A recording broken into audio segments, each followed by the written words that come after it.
देखिए, अगर मैं झूठ बोल रहा हूँ तो अभी बोलिए कि झूठ बोल रहे हैं, और सही बोल रहा हूँ तो साथ दीजिए।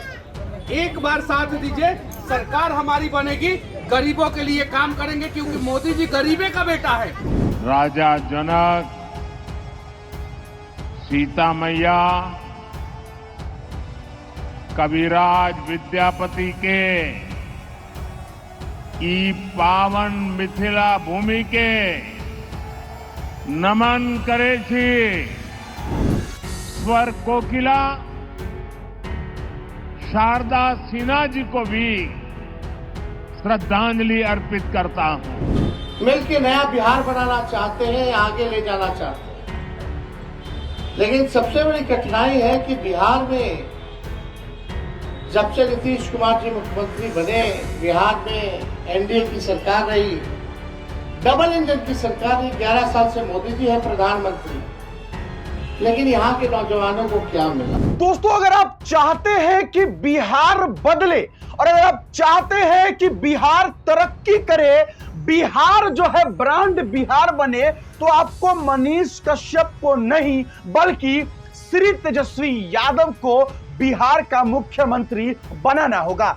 जी हां दोस्तों, तेजस्वी यादव ही एकमात्र आपके पास ऑप्शन है। अगर तेजस्वी यादव मुख्यमंत्री बन जाते हैं तभी हमारा बिहार बदलेगा, तभी हमारा बिहार ब्रांड बिहार बनेगा, तभी बिहार के लोग बाहर कमाने नहीं जाएंगे, बिहार में रह के ही उनको काम मिल जाएगा। दोस्तों, आप लोग भी सोच रहे होंगे कि बिट्टू सिंह को आज क्या हो गया है, जो हमेशा मनीष कश्यप की बात करता है आज तेजस्वी यादव की बात क्यों कर रहा है। दोस्तों, इस वीडियो को पूरा जरूर देखिएगा।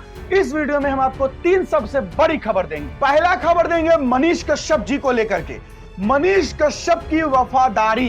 क्या मनीष कश्यप को अगले साल वफा के साथ वापस मिलेगा? मतलब ये कि जिस तरीके से आज मनीष कश्यप झारखंड चुनाव में मेहनत कर रहे हैं, क्या अगले साल बिहार विधानसभा चुनाव में बीजेपी मनीष कश्यप के लिए कुछ बड़ा सोच रखी है?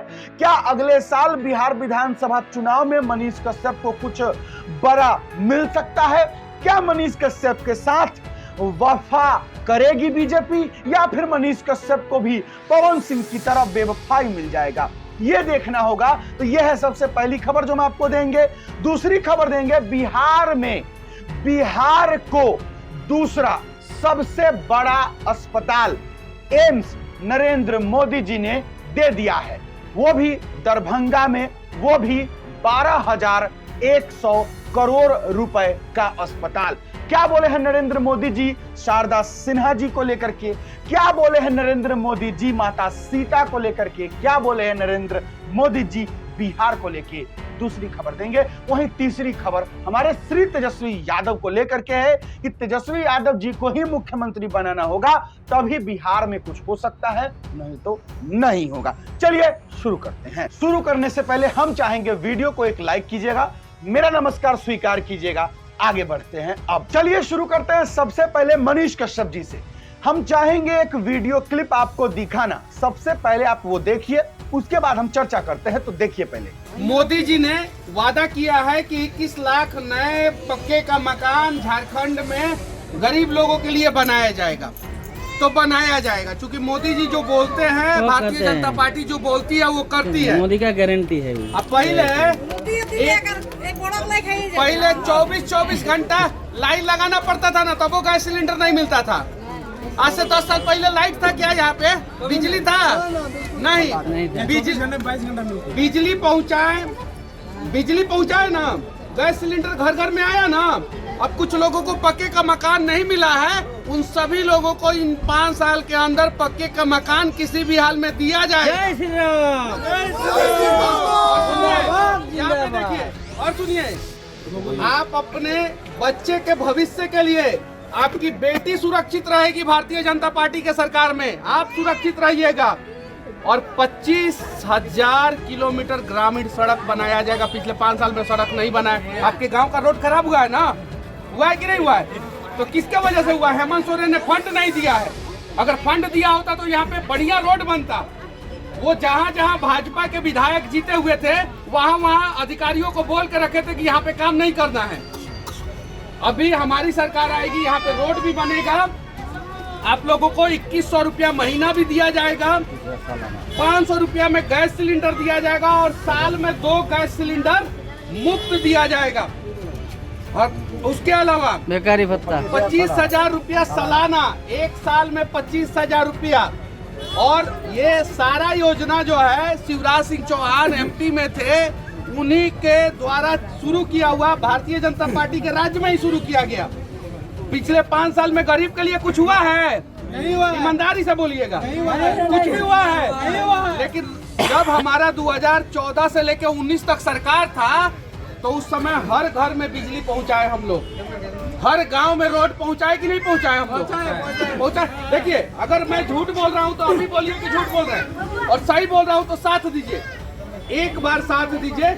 सरकार हमारी बनेगी, गरीबों के लिए काम करेंगे, क्योंकि मोदी जी गरीबे का बेटा है। अब जब आपने देख लिया है मनीष कश्यप जी को, तो जरा सोचिए कि एक समय मनीष कश्यप जी अपने चुनाव के लिए, अपने जिस समय वो निर्दलीय चुनाव लड़ना चाहते थे, उस समय जिस तरीके से अपने लिए वो लड़ रहे थे, आवाज उठा रहे थे, बोल रहे थे, आज ठीक उसी तरीके से बीजेपी के उम्मीदवारों के लिए कर रहे हैं। झारखंड में चुनाव है, बीजेपी के जो उम्मीदवार उतरे हुए हैं मैदान में, उनके लिए मनीष कश्यप प्रचार प्रसार कर रहे हैं। चलिए, अच्छी बात है, बीजेपी के नेता है मनीष कश्यप, उनको करना भी चाहिए, उनका धर्म है।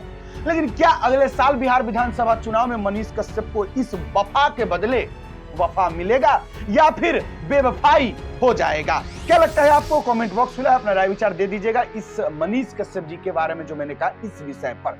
चलिए आते हैं दूसरी सबसे बड़ी खबर पर। नरेंद्र मोदी जी आज बिहार आए थे और बिहार आकर बिहार को सबसे बड़ी सौगात देके गए हैं। बिहार को मिल गया है दूसरा एम्स, यानी कि अब अगर आपको इलाज करवाना है तो पटना एम्स नहीं, अगर आप उस तरफ के हैं, मिथिलांचल के तरफ के हैं, दरभंगा साइड के हैं, तो आपको दरभंगा में ही एम्स है, आप वहां पर भी इलाज करवा सकते हैं। तो नरेंद्र मोदी जी बिहार को बड़ी सौगात दिए हैं और मां शारदा सिन्हा को लेकर के भी बोले हैं। क्या कुछ बोले हैं, हम नरेंद्र मोदी जी को सुनाना चाहेंगे, तो पहले सुनिए।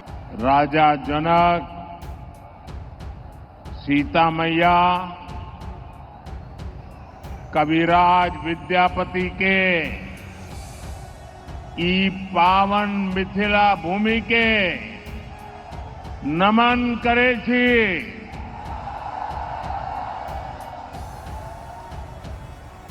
ज्ञान, धान, पान, मखान, ये समृद्ध गौरवशाली धरती पर अपने सबके अभिनंदन करे छी। मैं मिथिला की धरती की बेटी स्वर कोकिला शारदा सिन्हा जी को भी श्रद्धांजलि अर्पित करता हूं। यहां विकास से जुड़े 12,000 करोड़ रुपए के एक ही कार्यक्रम में 12,000 करोड़ रुपए का अलग अलग प्रोजेक्ट का शिलान्यास और लोकार्पण हुआ है। इसमें रोड, रेल और गैस इंफ्रास्ट्रक्चर से जुड़े अनेक प्रोजेक्ट हैं। और सबसे बड़ी बात, दरभंगा में एम्स का सपना साकार होने की तरफ एक बड़ा कदम उठाया गया है। अब जब नरेंद्र मोदी जी बिहार पर इतना ज्यादा अपना योगदान बरसा रहे हैं, तो क्या आपको लगता है कि ये इसलिए हो रहा है क्योंकि बिहार से इस बार नरेंद्र मोदी जी को कम सांसद मिला है इसलिए, या फिर क्या कुछ माजरा है? क्या नरेंद्र मोदी जी बिहार को सीरियसली एकदम सही में चाहते हैं आगे बढ़ाना, इसलिए बिहार के लिए इतना कुछ कर रहे हैं? क्या कुछ लगता है? कमेंट बॉक्स खुला है, आपका राय विचार सुनने के लिए हम तैयार हैं, जरूर कमेंट कीजिएगा। चलिए अब हम आपको सुनाते हैं तेजस्वी जी को। तेजस्वी जी मुजफ्फरपुर में गए और मुजफ्फरपुर में बड़े मंच से उन्होंने जो कहा वो सुनने के बाद आप पहले वो सुन लीजिए, उसके बाद हम जवाब जो देने वाले हैं वो भी सुनाएंगे, लास्ट में बहुत तगड़ा जवाब देंगे। पहले आप तेजस्वी जी को चाहे गोपी किशन जी हो, हम हो, मिलकर नया बिहार बनाना चाहते हैं, आगे ले जाना चाहते हैं।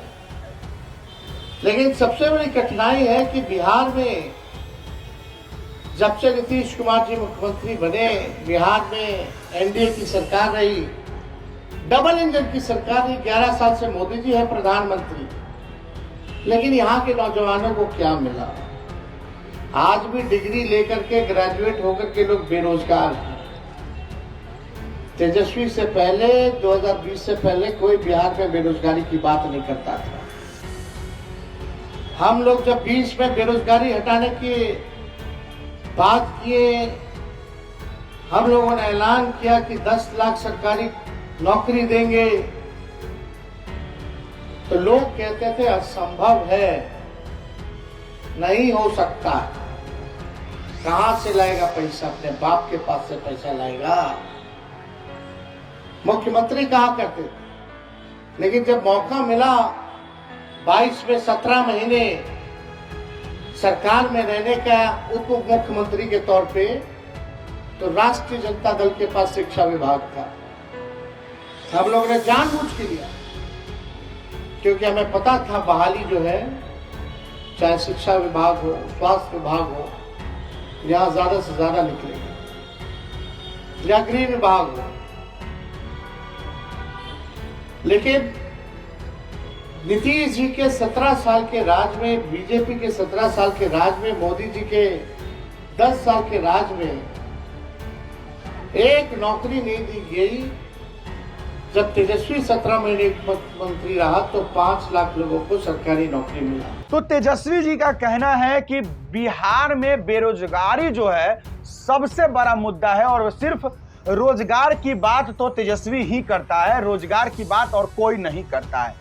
तो बस हम एक बात कहना चाहते हैं कि क्या बिहार में सरकारी नौकरी देने से बिहार की बेरोजगारी खत्म हो जाएगी, या फिर बिहार की बेरोजगारी तब खत्म होगी जब बिहार में फैक्ट्रियां लगेंगी? ये आपसे सवाल है। तेजस्वी जी कह रहे हैं कि अगर बिहार में सरकारी नौकरी दे रहे थे हम, तो इससे बेरोजगारी खत्म हो जाएगी। तो क्या सरकारी नौकरी देने से बिहार में बेरोजगारी खत्म हो जाएगी, या फिर बिहार में फैक्ट्रियां, इंडस्ट्रीज बैठे तब बेरोजगारी खत्म होगी? ये कमेंट आप कीजिएगा। आप लोगों से हम ये सवाल किए हैं। जैसे दरभंगा में एम्स बना, अब उस एम्स के वजह से अगल बगल बहुत सारे रेस्टोरेंट खुलेंगे, होटल खुलेंगे, वहां की सड़कें बनेंगी, वहां का जमीन का कीमत बढ़ेगा और वहां का माहौल चेंज हो जाएगा। तो क्या एक एम्स बनने से बहुत सारा रोजगार पैदा नहीं हुआ? हम आपसे पूछ रहे हैं कि सरकारी नौकरी देने से क्या बेरोजगारी खत्म हो जाएगी, या फिर बिजनेस करने से और बड़ी बड़ी इंडस्ट्रीज लगाने से बिहार का बेरोजगारी खत्म होगा? आप जरूर अपना राय विचार कमेंट बॉक्स में दे दीजिएगा। और सबसे पहले जाते जाते सबसे बड़ी बात आपसे पूछना चाहेंगे कि क्या सही में तेजस्वी जी को बिहार का मुख्यमंत्री बनाना चाहिए? क्या सोचते हैं आप? कमेंट बॉक्स खुला है, अपना राय विचार दे दीजिएगा। चलिए आज के लिए बस इतना ही, मुझे दीजिए इजाजत। जय हिंद।